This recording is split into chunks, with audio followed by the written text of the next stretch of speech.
Hey, Stan, Talk to me, David. happy Father's Day. Oh, it was a good one, wasn't it? A week later. It was pretty good. I had a great Father's Day. What'd you guys do? We had a brunch at like a bagel breakfast place called Emma's with my folks. That was pretty That's good. pretty nice. And then we did something. Oh, we went to the public library. Lovely. One of our favorite places to go as a family, in fact. That was pretty good. It's a good place. And then we came back. I took a little cat nap while the wife took the children to a playground. And then I woke up from my cat nap. And listen, David, let me tell you, I needed that cat nap. Did you? I really did.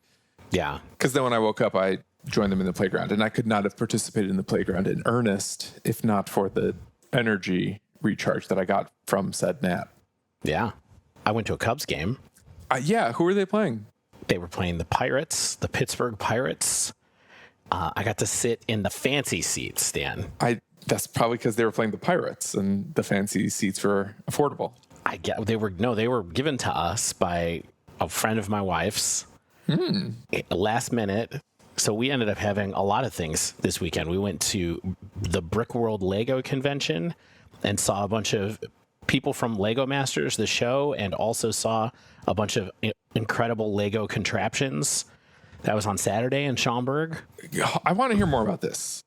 You want to hear about Brick World? Yes. Yeah. Did both kids enjoy it? Yes. They both did not want to go. Yeah. But then I told them that it was for Father's Day, and they said, okay, fine, we'll go. But then they both enjoyed it. Is there hands-on brickwork? No. Just there are admiration? competitions. It's mostly looking at people who build really amazing things, like a giant Lego medieval castle and village that someone's been working on for 20 years that they bring to conventions and build on in their spare time. Or one of the most amazing things is called the Great Ball Project? Lego Great Ball Contraption. It's called the Great Ball Contraption. Mm-hmm. And it is this thing that has been at Brickworld both of the times I've gone, where it's like a Rube Goldberg machine that goes the entire length and width and length again of a huge convention table setup. Basically, it's probably 10 or 12 tables long by 3 or 4 tables wide and then back up all the way around. So it takes like 45 minutes to walk around and see all these little devices that they've made to kind of like move balls from one little Lego contraption to another. And it's like an unending cycle of all these kind of contraptions that move balls using Lego and Lego automation. Is wild. Is it one of those, I forgot the exact term, like one of those infinite motion machines? I mean, perpetual motion. No, because they're using power. Like they're they're all like, they're plugged in. They have all these crazy different mechanical devices and Archimedes screws and little like Lego arms that come down and pick a ball up and then move it over to another place and drop it. There's a lot of stuff that's I'm really like, I have no idea how they built that. But we looked at that for like seriously an hour. That's amazing. The Great Ball Contraption. Check it out. There's a joke there. There is. I think it's. I'm not going to tell it. You can't make jokes like that anymore, though. Yeah, not in this economy. No. Well, I'm glad we had a great Father's Day. Yeah, but you know what the top was? Our new sponsor, Outback Steakhouse. Okay. I wish. Let's get into I only this. wish it was our sponsor. You went to Outback also for Father's Day? It was ostensibly for Father's Day. We did like a whole weekend, Saturday and Sunday. Yeah, I mean, if you're in Schaumburg, people who are outside of the Chicago area, you have to understand what Schaumburg is like. It's where culture goes to die. But it's not, or be rediscovered. It's sort of, yeah, because it's not like the boonies, but it's not exactly suburban sprawl. It just happens to be where all of the brands in existence have massive locations. Yeah. Another way to put it is like Schaumburg is when you go to where you go for IKEA if you're in Chicago. Like yes, 100%. It has the space for IKEA, but it also probably has like Chicago's largest Red Lobster. Yes. And you know what else Schaumburg has? It has a pretty decent mall, Whitfield Mall. I like to do Christmas shopping there, and because it's indoors and it's massive. It also has an excellent public library. And whenever we have to take the kids to Schaumburg for whatever reason, probably for IKEA, we always stop by their public library because their children's section is incredible. Wow, I'll have to check that out. This is what we do. See, you're taking your kids to Brick World. Yeah. We're just visiting the libraries of the Midwest. Man, I should do that. It's probably a lot cheaper. Yeah. And more educational, maybe.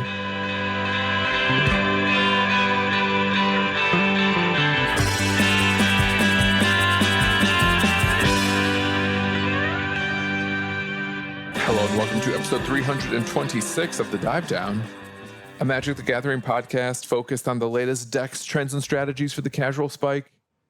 My name is Stanislav here in Chicago, and with me on the line from, 8 miles? I think it's like 15 from you. 15? It's 7 from downtown, but it's pretty far. I'm 15 miles away? I believe so. That's too far. Well, Dave is here, the Godfather. I mean, you're going to be here on Friday night, perhaps, right? Yeah, I'm really looking forward to that. What are we going to do? We're going to Commander.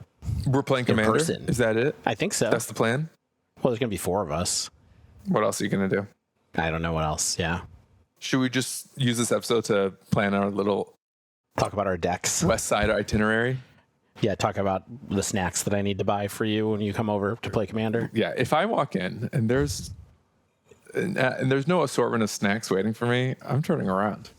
I understand. You're driving the whole 13 miles back to Evanston from my house. I just checked. Yikes.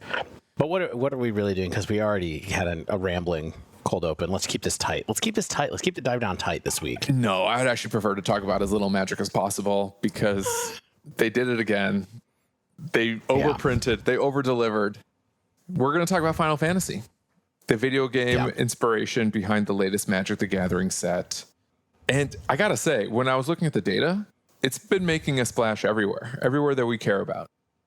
I am surprised and shocked because I kind of thought that these cards, and I still think that some of these cards might just be mites, but there is a lot of people trying a lot of Final Fantasy cards out. Yeah. And boy, these cards are expensive. Am I right? Oh, David.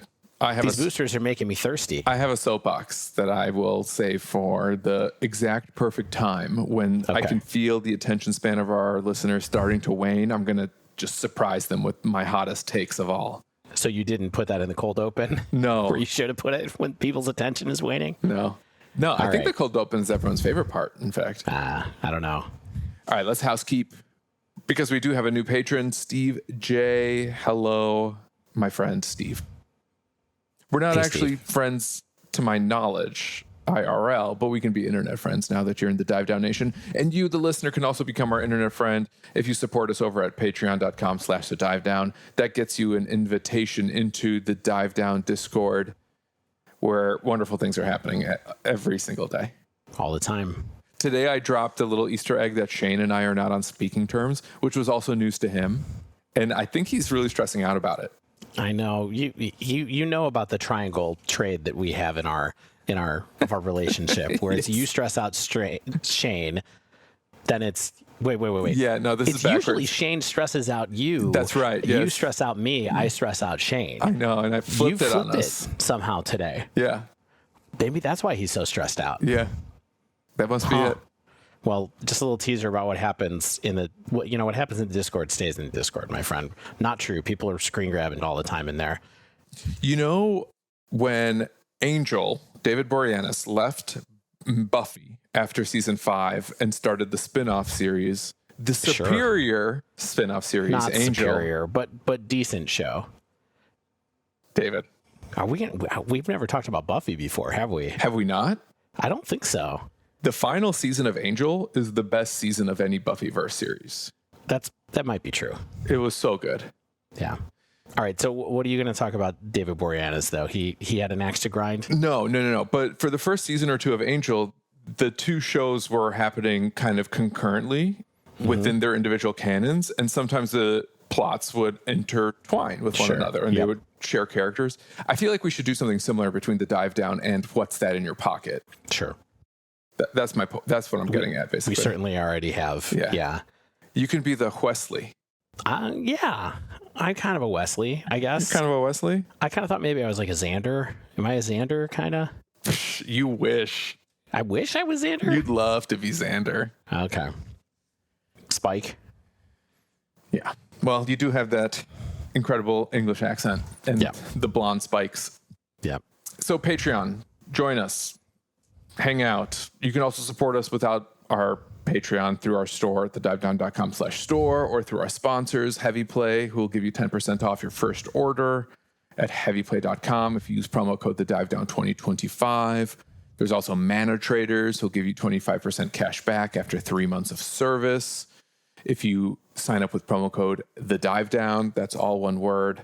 And those are our sponsors this week. That's right. Here we go. So we're just going to talk about Final Fantasy cards because they showed up way more places than we thought. And so we took a look at some stuff. Specifically, I took a look at 2 different modern challenges that happened on the 16th of June, a 32 and a 64. And I also took a look at the Apex Gaming 5K to see what I could see.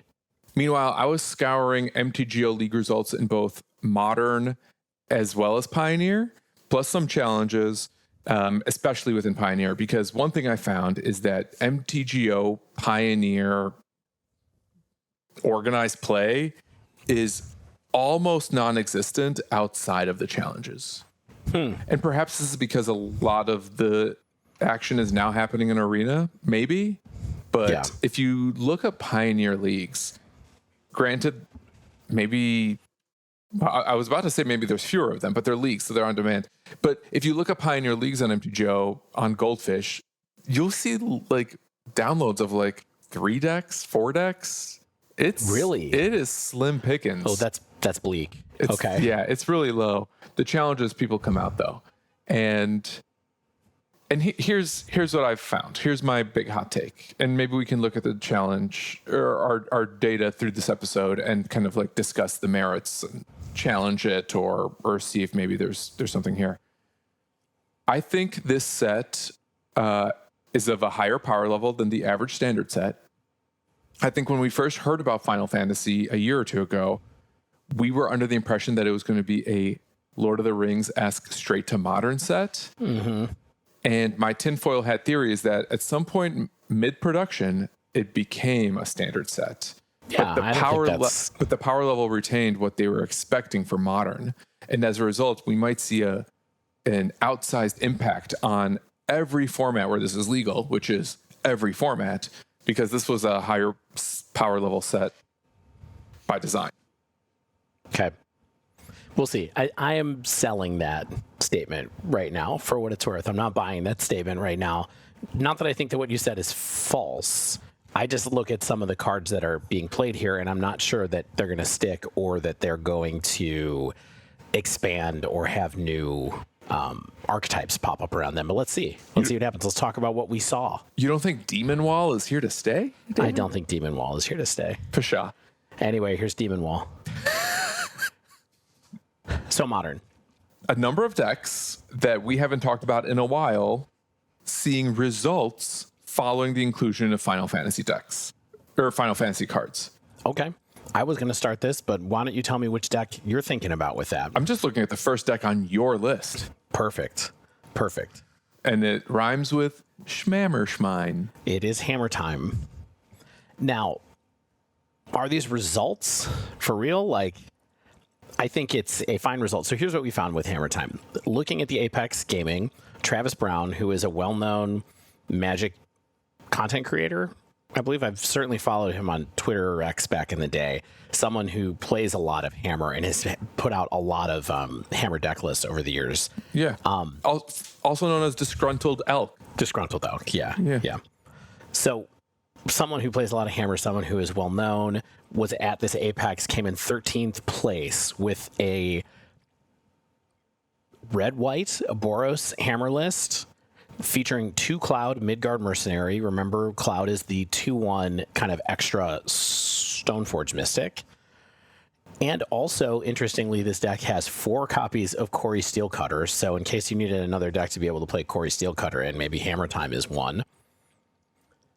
And also some Flare of Fortitude, which I thought is interesting. But really where we're at, Oh, I also forgot. There's a ton of blue sideboard cards in here. There's 4 Consigned Memory and 3 Spell Pierce as well. So half the sideboard is made up of blue cards. So it's really kind of like Jeskai Hammer. Anyway, 2 Clouds. First card that we're seeing here goes hand in hand with a deck that you found from the 617 League Dump, a 5-0 Hammertime deck by Zoru. That is a somewhat similar list in that it's playing Corey Steel Cutter. It is not playing Cloud. It is playing 2 Raubahn, Bowl of Alamigo, which is the 2/2 red card that has ward pay life equal to Raubann's power. And then whenever Raubahn attacks, attach up to 1 target equipment you control to target attacking creature. Yeah. So what do we think? This is a 5-0 and a 13th place in a somewhat small 5K. I think there were like less than 100 people, maybe close to 100 people in this Apex tournament. It's interesting because clearly the deck only has a finite amount of space to put in Final Fantasy cards, so they're trying to sneak in 2 here or 2 there. The 2 Cloud gives you extra copies of Stoneforge Mystic, so you have that built-in redundancy of finding your hammers, or if you need a Shadow Spear or a Steel Cutter. Raubahn, on the other hand, gives you redundancy for Sigarda's Aid. Yeah. So it's almost a question of which effect is more important, because I don't know that you can fit both in. Yeah. Personally, from when I used to play Hammer, it always seems harder to get equippers than it does to get your hammers. And so I think that I'm a bit more interested off the top in the Raubahn plan. The other thing is that ward ability is pretty compelling. Yeah. Especially if you use that to just suit up. Say you do have Sigarda's Aid and you get to just suit it up with a little bit of protection or something like that, or you just catch somebody before it can attack, because Raubahn doesn't have haste unless you use Lava Spur Boots on it. But if you can have to have it sit there for a turn with a hammer on it, somebody still has to pay a whole lot of life to be able to try to kill this card. So having the onboard protection, I think, is also a very nice feature of that particular card. Yeah, looking at Travis's deck, you've got the 4 Stoneforge, 2 Cloud. You still have 4 Urza Saga. So you've got a ton of tools here to find your artifacts. So I'm kind of buying what you're saying of like, I just want more ways to cheat out, to cheat on the equip cost. I also think his deck is playing a couple of other somewhat unusual cards, such as 2 Flare of Fortitude. Yes. So we're talking about Travis's deck again? Correct, yeah. Yeah. I want to say Travis is obviously the master, like much more of a hammer master than either of us. So I think it's interesting that they chose to use the search for Stoneforge. But yes, Flare of Fortitude stood out to me too, because it's basically, a force of Angel's Grace. Force of negation, yeah. In this. Well, and I guess it makes sense when you're playing the 2 Cloud, because now you have additional white creatures that, Cloud's value is more or less lost after you've cast him. Unlike Stoneforge Mystic, you want that to stick around to instant speed in artifacts. Cloud doesn't have that ability, and you're not getting the extra line of text so much about, as long as Cloud is equipped, if an ability of Cloud or an equipment attached to it triggers, that ability triggers an additional time. I'm not seeing any synergies here with that in particular. Yeah, I mean, it does work with...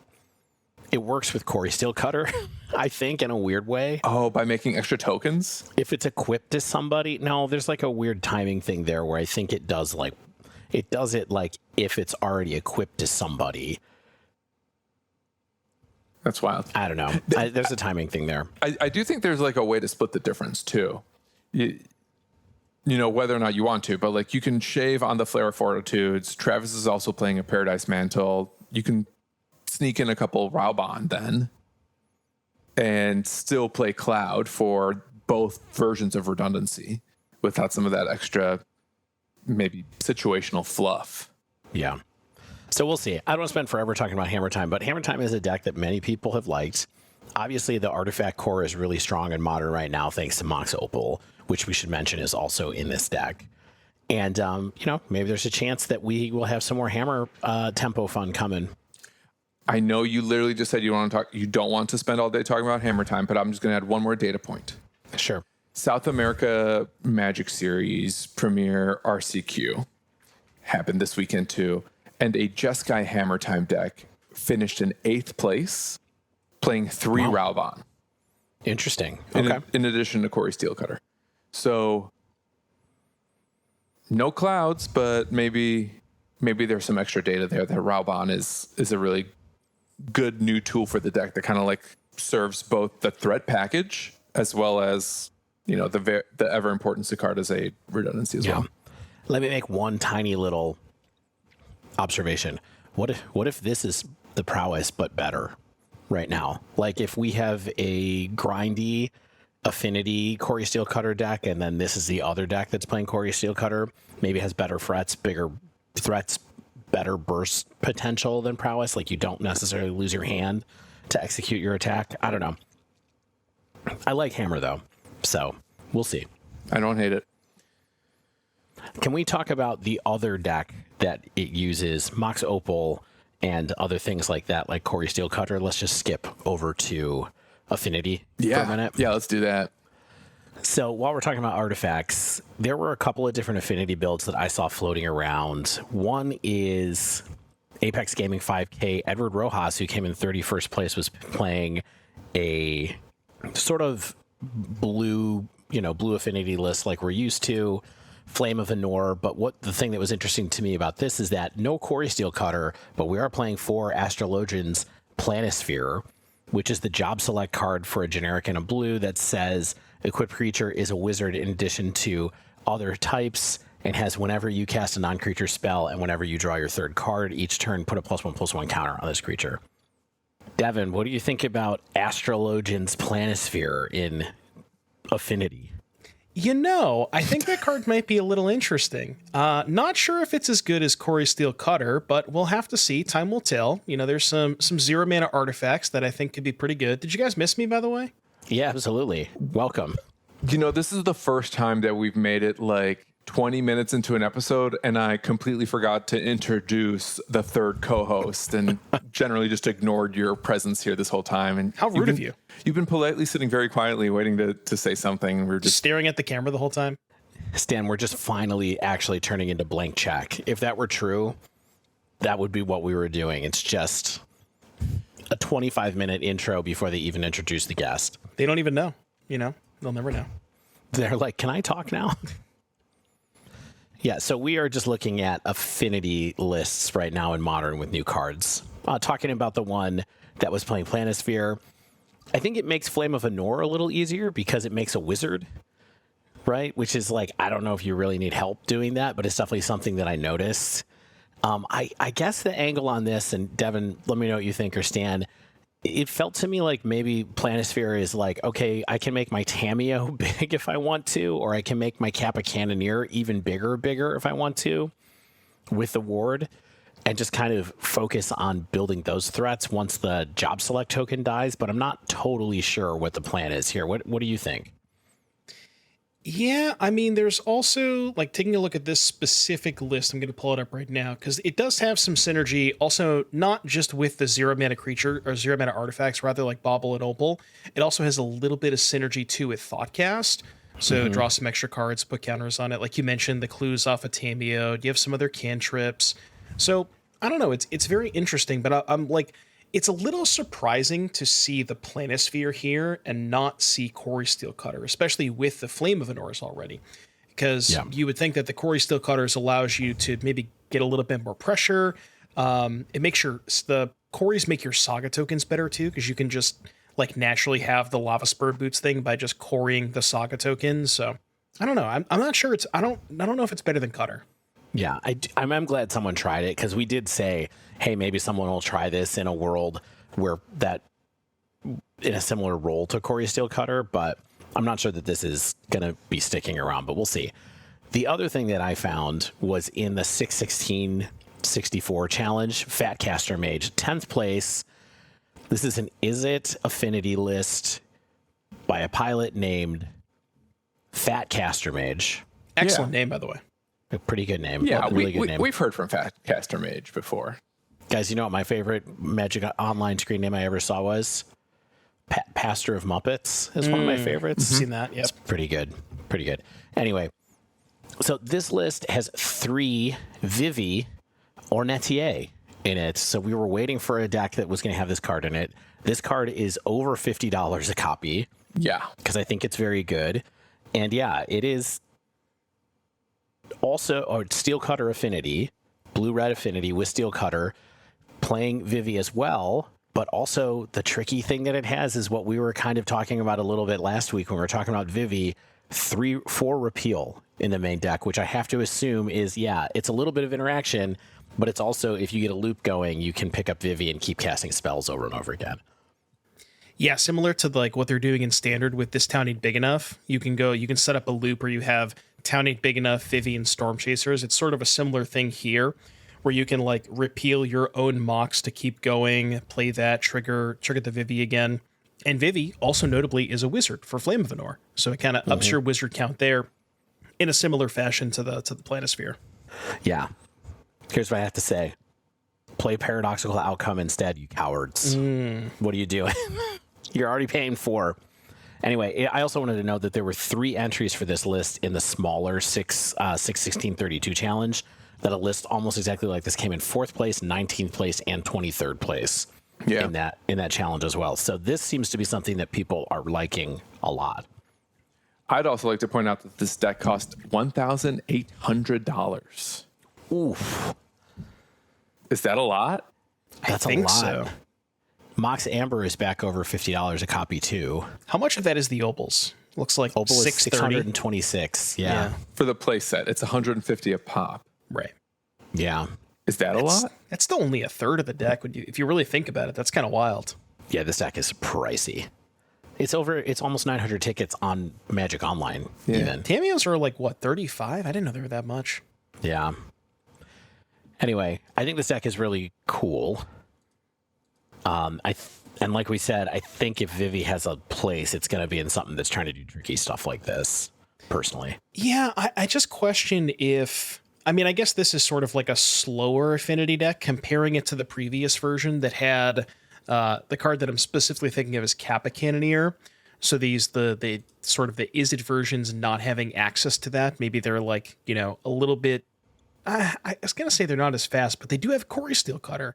So there's maybe a bit of a trade-off there where, you just Vivi being a 3-drop, like how much room do you have for 3-drops in this deck? It's tough, Yeah. Yeah. I mean, I think that they're probably just trying to kill you by storming, essentially, more than doing anything else, right? Like it's like, okay, we're going to do all of our value and then we're going to kill you at the end by looping a bunch of spells and doing 10 damage with Vivi's triggers probably. And that's it. And I don't know, maybe we're attacking with it occasionally if you have it online for long enough, but I'm not sure if you're really doing that. Is this just the new Underworld Breach finisher? That's kind of what I think it is. Yeah. Okay. I guess I could see it like that. Similar vibe to it. And producing 3 mana is not hard in this deck, full of opals and ambers, right? And it's a legend for Amber too. Indeed. So yeah. All right. So that's our little jaunt into Affinity. I guess we should take a minute and talk about what is almost certainly still the most popular deck in Modern, and that is Energy, because there is some stuff going on with Energy. Stan? Yeah. In a couple versions of it. Mardu's back on the menu. Yeah. Boris, you want me to take the helm? Take the helm. All right, you're the energy guy, Let's right? talk about Boris first, right? You're the energy guy. Are you intrigued by what you saw with Boros? Not only was I intrigued, I loaded up the deck and played some games on Moto with one. With one of the ones that jumped out to me. I'll even start with that one because I actually played it. It's only listed as white red in Moto because it's missing so much of the non-creature suite, and this is from the 6/17 league dump by a player named DB Taraco Genius. Devon, what does it mean when a Moto player has DB underscore something in their name? Daybreak. So those are the creator accounts that they give to all the people who are part of the MTGO creator program. Those people are. I have one myself too. It's the sort of the account that everything's unlocked. Amazing. Well, someone with a God account played a version of Energy that has 32 creatures and only four non-creature spells. And the reason that they had to do that is because in addition to a Final Fantasy card we're going to talk about, they're running 4 Thalia, Guardian of Thraben. That's the 2-mana, 2/1 first strike where non-creature spells cost 1 more to cast. The new card that they pulled from Final Fantasy, though, is Joshua, Phoenix's Dominant. Well, we did have someone write in over the weekend to tell us that after we talked about Joshua on our last episode, they got completely housed by it at some tournament over the weekend. So, yeah, what do you think about your giant, extra large size Seasoned Pyromancer? Did you try it? I did. I cast one of them, and I used it to discard the other. Yeah. Oh, okay. I played Josh. I did not flip Josh. I don't know if you're supposed to. I didn't need to because I won. It's pretty good. I mean, you play it and you filter some flages. You know, putting a flage into the yard feels really, really good with it. Digging for your 4th land to then escape that flage felt pretty awesome. The fact that it's a 3/4 is nice. And although you're not getting the extra bodies that you got off of the Seasoned Pyromancer, this plus Goddess Souls is just fine if you can put the 2/1/1 counters and flying on it, because then it's attacking for 5 in the air. And that was actually one of the things that I found especially powerful about it. Swinging with 3 on the ground, like, yeah, sure, that's great. A little harder to do when you are only playing 4 Galvanic Discharge and no other non-creature spells. So the best tools you have to like answer other threats is you have your Galvanic or you have Flage. Mm-hmm. Other than that, like, you're either trading, maybe you're trying to burn them with the 0 ability on a flip to Johnny, but even that is predicated on you having an additional red permanent and a flip to Johnny and enough bodies for the 0 to do anything. So Joshua is good for value. Not sure if it's the truth, but it served its role in the handful of matches that I played. Did it feel noticeably better or worse than Seasoned Pyromancer or Fable would have been in the, I guess you only cast it once or twice, in the limited experience? Did it feel any different than those cards? Well, I'm famously a Fable skeptic. Oh, me too. I'm a big Spyro guy. In 2025. So, yeah, I kind of think everything feels better than Fable right now. Whether it felt better than Pyromancer, my sample's too small to assess. Here's the problem I run into every 2 months or 3 months. I mean, we get a new set like every 8 weeks now, right? The core of the deck is so good and so consistent, and doing it's one thing that, like, you could put anything in the deck and steal wins. And, like, yeah, I played a Joshua and then I gave it flying and that was excellent. And it was a Shivan Dragon. Yeah, right? But that Joshua could have been anything, is what you're saying. Yeah, matter what it was. It makes me wonder, like, what was that 3-drop that, like, it was a 3-mana 3/3 haste? Tursa? Yeah, it tastes a light breaker or whatever. Yeah, like, I'm not sure that Joshua is better than that, even given the circumstances. So it was very functional, but it did not have haste. It had an extra point of toughness, and it has this, like, long game ability. So yeah, I honestly feel like maybe the most important part about Joshua is that 4th toughness, so it dodges Lightning Bolt and Flage, especially in the heads-up mirror matches. But I mean, it still does die to discharge, so it's like, I buy that. But here's the other thing, like, producing more than 3 energy for discharge is a bit hard in today's energy decks. True. Like, you kind of have to have a turn 1 guide. You either have to have guide and pride, or you have to have turn 1 guide, turn 2 a Johnny, and then just, like, be curving out in order to make your galvanic discharges into unholy heats. So the extra point of toughness on Josh, I think, is relevant because discharge is good, but in the post-amped Raptor version of the deck, making discharges really big is quite a bit harder. Interesting. All right, why don't we move on to the other version of energy that was floating around that seemed very popular. So Apex Gaming 5K Zach Spore's 21st place had a Mardu energy list with 2 Sephiroth Fabled Soldier, And then there were also 2 to 3 lists in one of the challenges I looked at that also had Sephiroth and energy. And this is a list that's kind of like, it's got Thoughtseize hanging around as well. And some of them in the sideboard, some of them main have it. Some of them have a little bit of Fatal Push I saw. This particular list by Zach from the Apex tournament really just had Sephiroth as the only main deck black card with a couple of Thoughtseize in the side and a couple of Vindicate as well. And Orcish Bowmaster. Oh, Orcish Bowmaster. Yeah, sorry, there it is. I went right over it. But Devon, this was your card when we talked about spoilers a couple weeks ago.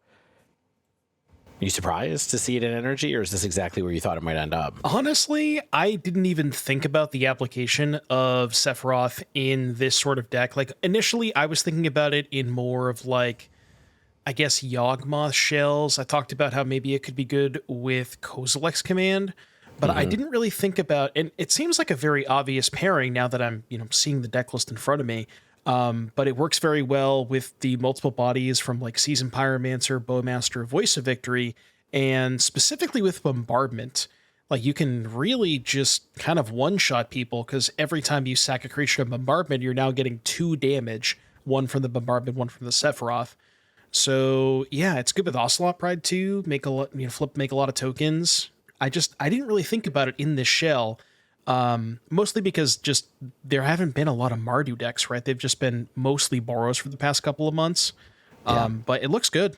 I think it looks good. And I think Mardu had a little bit of a reputation of being like a combo-ish energy deck. Like, Mardu was the one that picked up Goblin Bombardment before it made it into mainstream Boros. But this just looks like a Boros deck with Sephiroth added in, Yeah, it makes me wonder if that's enough. Like, how much you need the Bowmasters even. Right. Your point about Bombardment is kind of blowing my mind. Dealing 2 damage with it. Like, that actually feels huge. And gaining a life. Right. That's the other thing I was looking at, was like, sometimes it's nice to gain a little life. Yeah, right? I mean, that is good for Ocelot Pride. Yeah. Like, you're kind of always generating cat tokens that way. Yeah. Yeah, you don't even need to get into combat. Yeah, that's really cool. As long as we're on Sephiroth, can I mention another deck that I saw it in? Well, I do want to say one thing before we get out of here. Sure. The thing that was interesting to me about this is that this is just another one of those cards that's going in the 3 slot. Because in this list, it is playing Bowmasters over some of those 3s that sometimes you skip. It's kind of playing 2 Bowmasters over maybe Voice or like extra Seasoned Pyromancers. But this list has 3 drops in it. One is Seasoned Pyromancer, and then there's 2 Sephiroth. And it's like, we're doing that over Seasoned Pyromancer, over Joshua, over Lightning, Army of One, which I saw in 1 or 2 lists as well. There's some interesting stuff going on with Lightning in some of the Boros lists. So there are people trying a lot of these 3-drop cards, these powerful 3-drops in energy. But where else did you see Sephiroth? I saw Sephiroth in a Pioneer deck. Oh. That finished in 9th place in a challenge. And that deck is called 5 Color Humans. Ooh, boy. Okay. Haven't seen that in a while. All right. It had a ton of Final Fantasy cards. It had 3 Cecil. It had 4 Dark Confidant. Remember that famous Final Fantasy character? It had 2 Sephiroth, and it also had 4 Starting Town. So there's a ton to unpack there. The Sephiroth portion kind of stood out to me, though, because you don't, unless I'm missing something, like, you don't have anything to like get all those extra triggers with. It's kind of just there for value. Otherwise, it's just like a very plain curve out creature deck with like Bloodsoaked Champion. It has 39 creatures in it. Yeah. It has literally nothing other than creatures. That's a lot. In it. Even in the sideboard, right? They're all creatures. There's 2 damping spheres and one heroic intervention. Okay. Yeah. Couldn't get the full 75. That is hilarious. But yeah, to your point, Stan, no sacrifice elements. It's really just here. I think the idea is that it's like a little bit of insurance against sweepers / spot removal. And like, if the metagame is very creature heavy, like mono red and stuff, there's just more natural combat going on. So just getting to like attack and block and trade in combat. If they can't remove the Sephiroth, like it triggers off of their stuff too. So if you get into a situation where you're in combat and you trade, 2 things for 2 things, boom, it's flipped. Yeah. It just makes me wonder if Sephiroth is just good. Oh yeah, I think it is. And maybe we can just play it as like a high impact 3-drop that does a lot the longer it stays on the board. I think that's probably true. And good and expensive. Yes. Very expensive. As all things should be. Sephiroth is also $50 basically right now. Cards I won't play. Right. I mean, at the risk of jumping around a lot, like, should we stay in 5-color humans for a minute to talk about some of these other cards that are appearing here that also appear elsewhere? Sure. Do you like What this got? approach? I mean, we got Cecil. This is our first Cecil sighting and not our last. Yeah. Cecil is also showing up in black-white in Modern, Yeah. which is really interesting. I think it's really just like what you were talking about. It looks like it's a card you're supposed to combo with or do something with. Like last week or 2 weeks you were talking about it, Sam. But I think like really it's just a good 1-drop that you could just attack and attack in because it has death touch, and you don't really have to do a lot else with it to make it good, I don't think. Yeah. You mentioned white black. I also saw it in 5-color domain. Oh, really? Yeah. It just straight up like a 4 of in domain. I don't think I saw Zoo. that. Oh, wow. Yeah, it's a 4 of in domain, the more aggressive version. So it's got tribal flames and that kind of stuff. Devon, before we allowed you to speak on the episode while you were politely sitting quietly, Yep. I opened this section with my one of my famous big takes. What's that? That's borderline conspiratorial, which was that when we first learned about Final Fantasy, it was in the context of this is a straight to modern set a la Lord of the Rings, and then somewhere mid-production they updated the Universes Beyond plans, and mid-production became legal in all formats. And the hypothesis is if we're going to see an outsized representation of Final Fantasy cards in formats, because this is a high power level set that was supposed to be modern specific at first. Sure. And it just makes me wonder, to bring it back to Cecil and Sephiroth for that matter, like if we're just going to have just like plainly good cards that become really important across a ton of formats, where even something like Cecil can be like in mono black midrange, it can be in Zoo, it can be in Orzhov midrange, it could be in 5-color humans. Something like Sephiroth can be in like a combo shell, or it can just be like pure value 3-drop because it does so much on its own. And whether or not we're going to have just like a number of examples like that, because the set is more powerful than your typical standard set is supposed to be. Yeah, I mean, Vivi too, right? Like, there's a lot of these cards that are definitely priced to move. Joshua, I think, showing up a little bit. I wouldn't...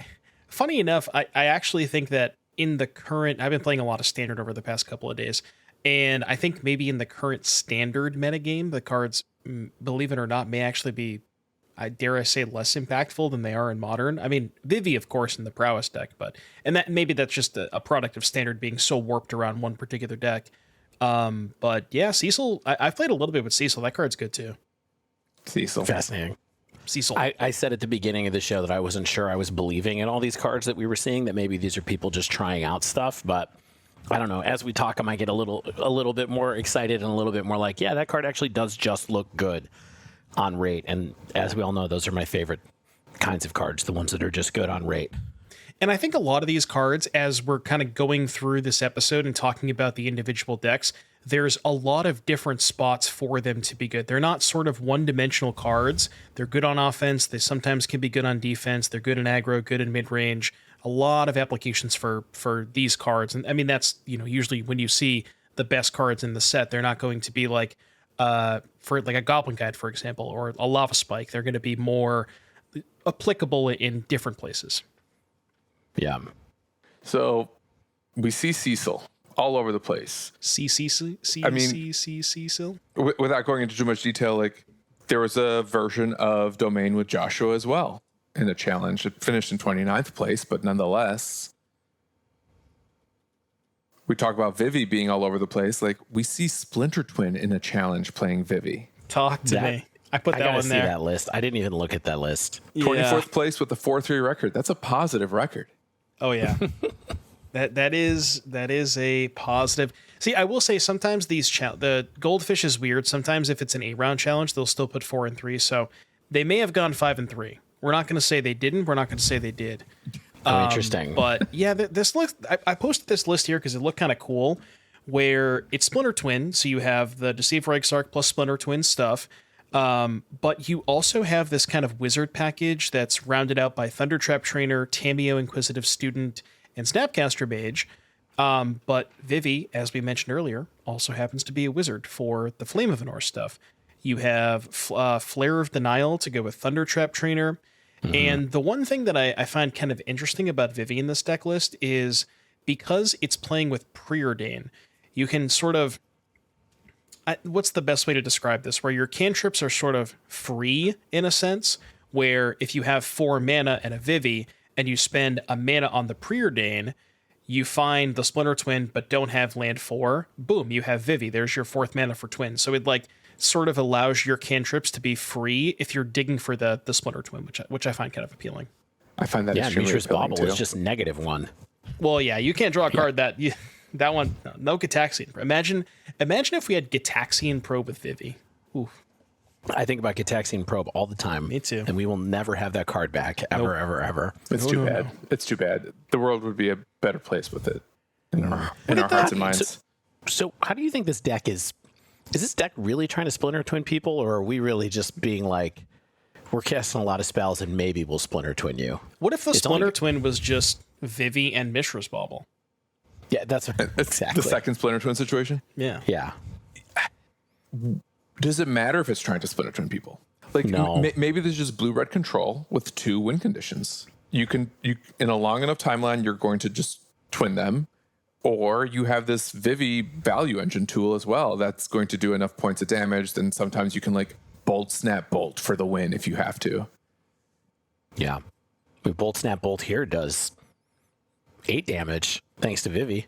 Oh, you want something else that you can do with the extra Vivi mana? It ramps you into Offspring Thundertrap Trainer. Ooh, that is sick. Draw a couple cards. Talk to me. And never thought I would love to hear those words. It ramps you into Thundertrap Trainer. But you know what?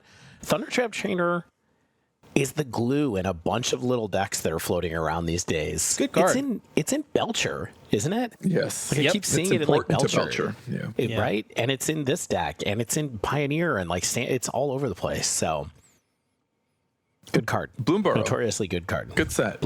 Yep. Who'd have thunk? Devin, what else did you see in Modern that you wanted to talk about?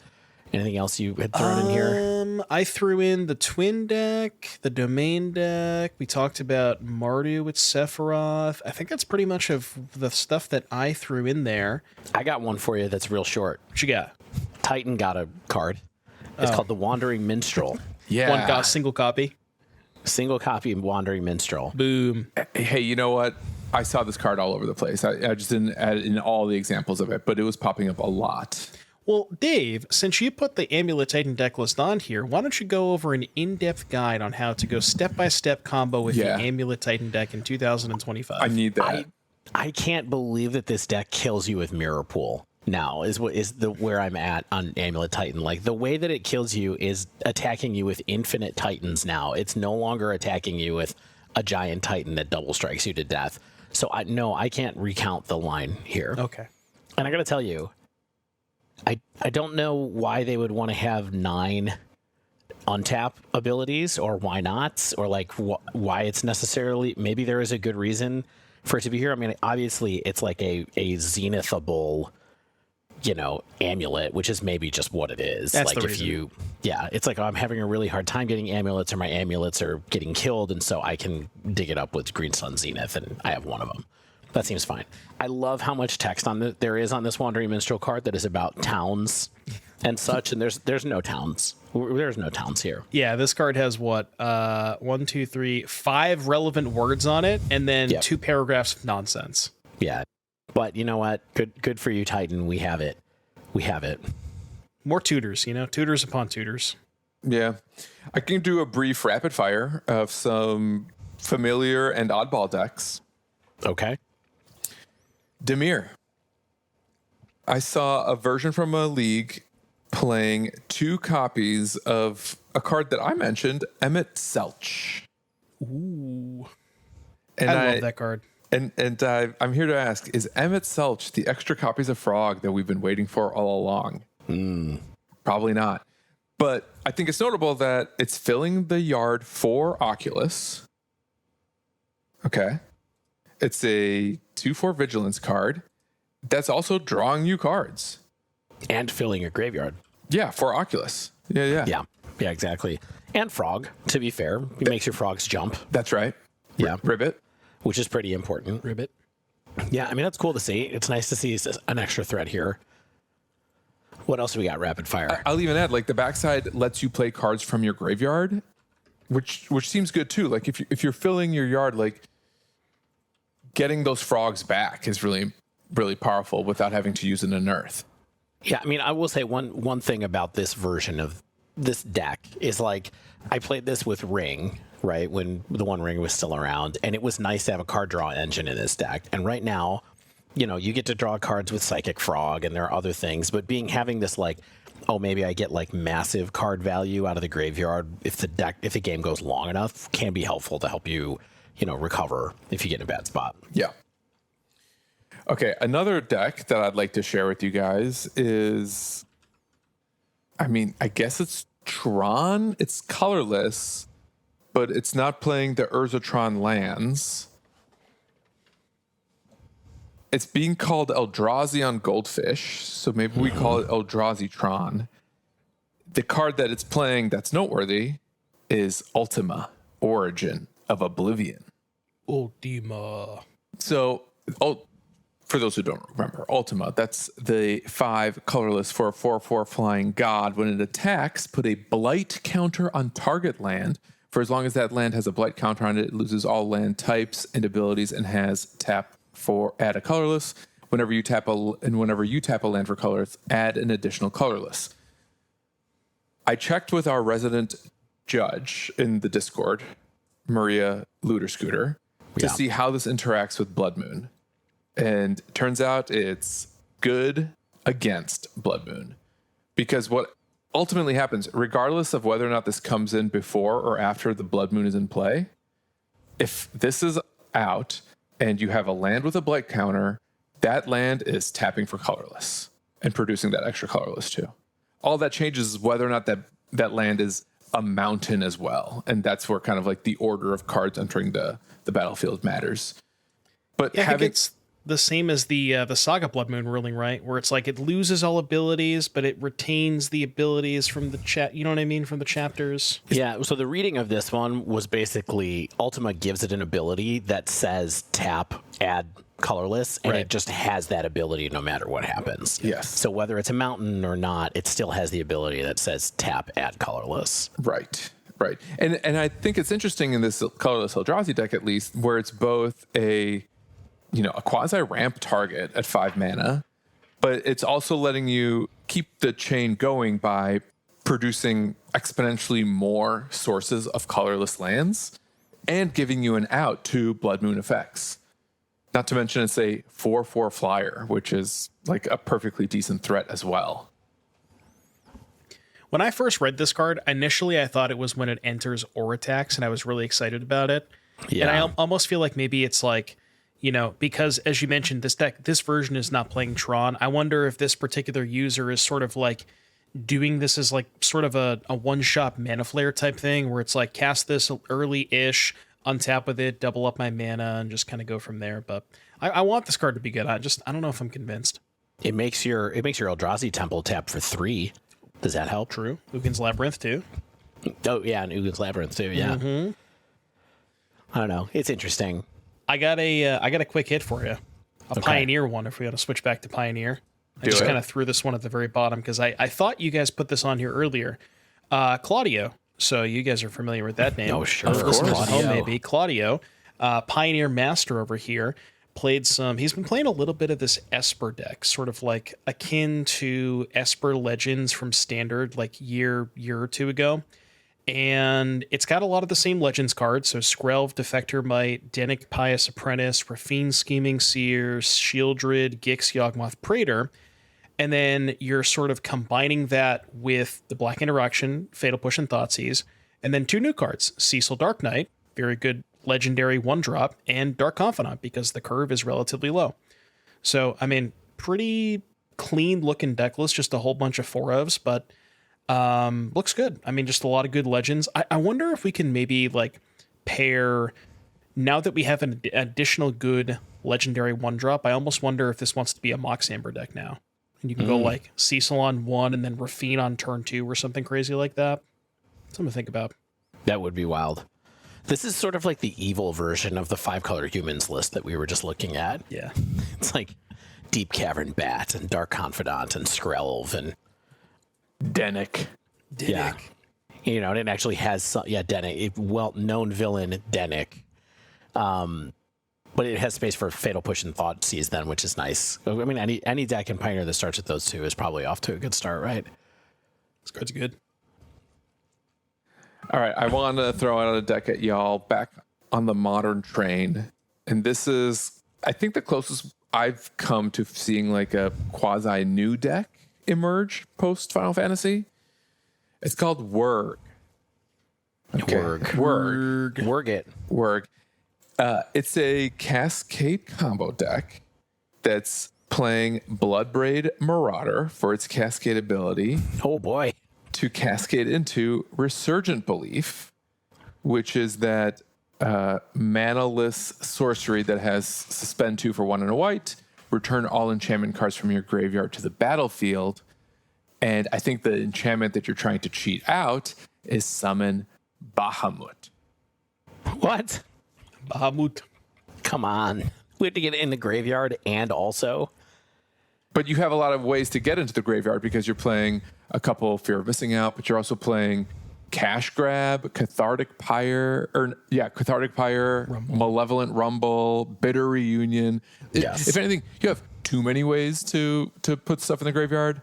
Well, that's because the other thing I didn't notice is down here at the bottom of the list is it's also running 3 Overwhelming Splendor and 4 Omniscience. Mm-hmm. So maybe we're actually trying to Omniscience. Yeah, just or like Bahamut, or either one. put Omniscience into play and then cast all your cantrips and find a whole bunch of Bahamuts. Yeah. I'm in.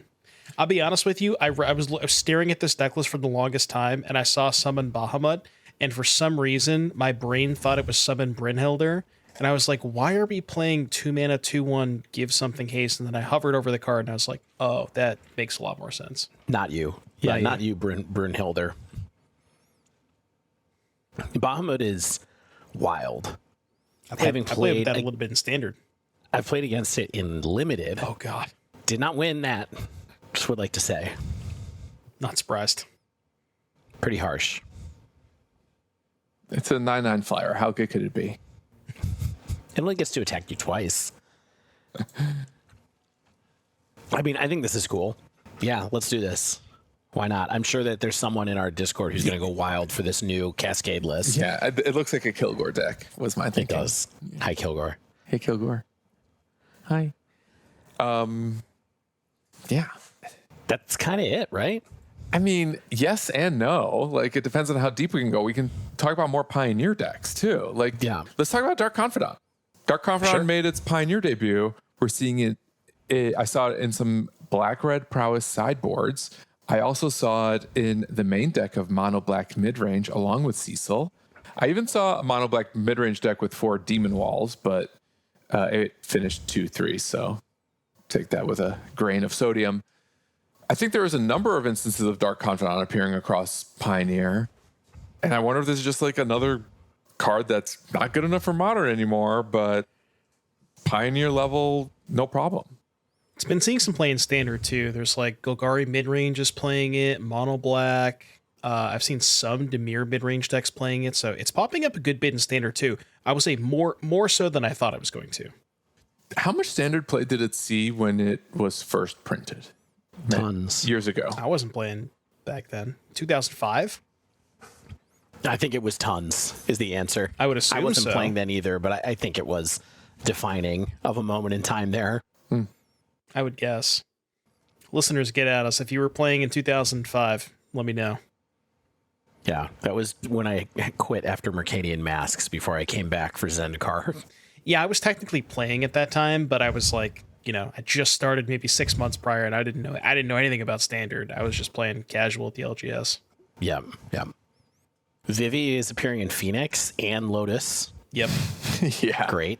There was a prowess deck too. I can't remember. It was basically like it was from the Pioneer Challenge, and I had to do a double take because I looked at the deck list and I thought I was going through Pioneer results, and like literally every single card was legal in Standard except for Steam Vents, and I was like, oh, okay, that's what we're doing now. That's hilarious. I even saw a Vivi over Arclight Phoenix. Like, it was just Vivi was the creature, all the spells, Corey Steel Cutter, and I think Artist Talent was still in the deck, but like that was it. It was like, either I'm going to kill you with Corey Steel Cutter or I'm going to kill you with Vivi, and that's the game. Can't we put one Crackling Drake in that deck? Can we just put one Crackling Drake? Just do it, Dave. One Phoenix. Who's going to stop you? One Phoenix. No one's going to stop me. I love a Crackling Drake. I Draws love a card. Yeah, I mean, I love the idea of Vivi and Hidden Strings because I think it adds a lot more determinism to this deck when it's sometimes just spinning the wheels indeterminately. Mm-hmm. And now that's a win condition. Man, I hate Lotus, but Makes some you're mana right, too. But you're totally right. I'm down with it. All right, Stan, we're coming to the end of the episode. Let me ask you. You already tried Joshua. Yeah. What's the next thing you would consider trying? Okay, so I mean, for Stan or for Science? Well, I think for Science we have Both? something we need to do. But why don't we say for Stan first? For Stan, I should try Sephiroth. Yes. For Science, I should try Vivi. Yes. Those are great. Is my read. Yeah. I definitely want to try Vivi in Modern and maybe Pioneer. Not so hard to get on Pioneer, you know what I mean? On Arena. Yeah, on Arena. I also am pretty interested in Cecil Yeah. in Zoo. That sounds I like kind a of want Dave to fire card. up Zoo with Cecil and see what happens. Devin, what have you been looking at so far? I mean, Or what are you thinking about? I've basically just been all in on Standard. I haven't. I'm interested in playing that Claudio Esper deck in Pioneer, and if I do end up dabbling in some Modern, you better believe I'm going to have 4 Summon Bahamut's in my deck. Whoa. Ooh. I got to try it. Give I'm it to a Cascade. Cascade guy at heart, so. True. There you go. Stan, you said you had some takes before we leave Final Fantasy. Do you have anything else you'd like to share about that? Now we're coming to the end of the... Well, I already Stan's shared takes? it. You did. I shared it. It was the fact that this was supposed to be a Modern set, and they Yeah. shoehorned it into Standard, and now we're just seeing these cards all over the place doing like triple duty because they're so good. Yeah. I will say, like, I don't know that we see anything that's potentially bannable unless you break Vivi. Because, like, Vivi's the thing that cheats on mana. So, like, you can imagine a scenario where that is broken in an unsustainable way. But otherwise, like, these cards are just kind of just plain good, aggressively costed with a lot of text. And maybe that's exciting. Like, maybe that's a nice way to initiate some churn and evolution in Modern, especially because without having to print a Modern Horizon set. Now, this isn't quite costed like a Modern Horizon pack, but it's close. It's like this is costed like Modern close. Might as Horizon well 1, be, right? right? Yeah. It's turning out Did you look to at be the that prices way. of collector boxes? Like if you didn't, you don't want to. It's like $700 or something, it's isn't absurd. it? People want those chocobos. Oh, yeah. Well, One thing you can buy a house with a chocobo. True. Yeah. The chocobo can actually fly your house around.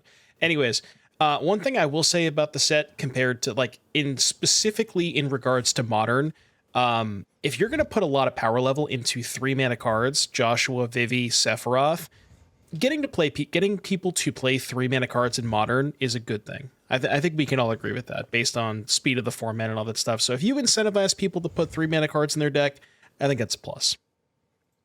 I mean, it makes sense. I like that take. And with that, Should we wrap up this week's show?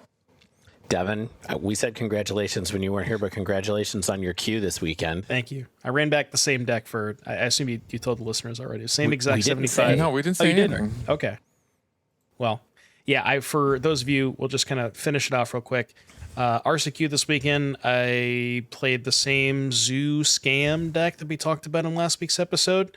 I played against Boros, so 5, 8 rounds. I played against Boros 6 times. an Eldrazi twice between 5 rounds Swiss and 3 rounds of top 8. So yeah, I didn't lose a game in top 8. That was cool. I saw that. It was Boros, WWW. Yeah, a lot of ley lines, a lot of scions, a lot of opponent concessions. We did it. Did it. Wow. So good. Houston bound. What's the format for Houston? Modern. Oh, it's modern. Yeah, modern is Houston or Vegas. Okay. That's awesome. Well, we'll look forward to seeing what happens with that. But for now, Let's wrap up this week's show. yep. If you haven't yet, make sure you subscribe to our podcast. Get the latest episodes as soon as they come out. And if you use Apple or Spotify, leave us a rating and review. You can reach out to us on Blue Sky or email thedivedown@gmail.com. You can support our show at patreon.com/thedivedown or this divedown.com/store for our merch. You can support Devon at twitch.tv/doomwake. We have some wonderful sponsors, including Heavy Play, who'll give you 10% off your first order at heavyplay.com with promo code TheDiveDown2025. And Mana Traders, who'll give you 25% cash back after 3 months of service with promo code TheDiveDown, all one word. As always, special thanks to the bands Nowhere and Spaceblood for letting us use their music. And until next week, get out there and level up and play every Final Fantasy game so you can understand these cards that are taking over Magic.